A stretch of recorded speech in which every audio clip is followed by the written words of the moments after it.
ગૌ માતા. મારું નામ છે સાપરા ખેંગારભાઈ રણછોડભાઈ, ગામ કાશીપુરા, તાલુકો સાયલા, જિલ્લો સુરેન્દ્રનગર.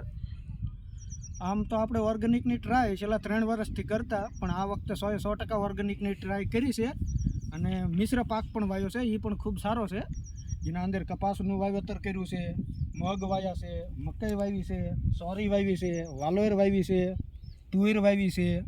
અને મિશ્ર પાકનો ફાયદો એ છે કે રેતી ઉડતી હોય કે પવન કે આ તે હોય તો એ કપાતો નથી, એના લીધે બચી જાય છે. અને અત્યારે મારે ગવાર ઉતારવાનું ચાલુ પણ થઈ ગયું છે, એને ઘણી સિંગું પણ આવી જાય છે.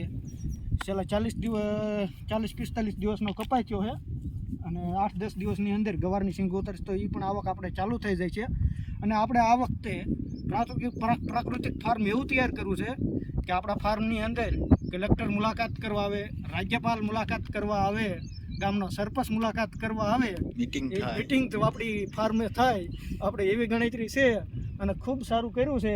પહેલાં તો આપણે ઘર પૂરતી ટ્રાય કરી હતી, પણ આ વખતે 1 એકર કરતાં પણ વધારે જગ્યાની અંદર મેં પ્રાકૃતિક ખેતી કરી છે અને ખૂબ સારી છે. 1 મહિનો અને 10 દિવસનો કપાસ અને મિશ્ર ખેતી કરી છે, જેના અંદર 10 જાતના પાક છે. જય ગૌ માતા.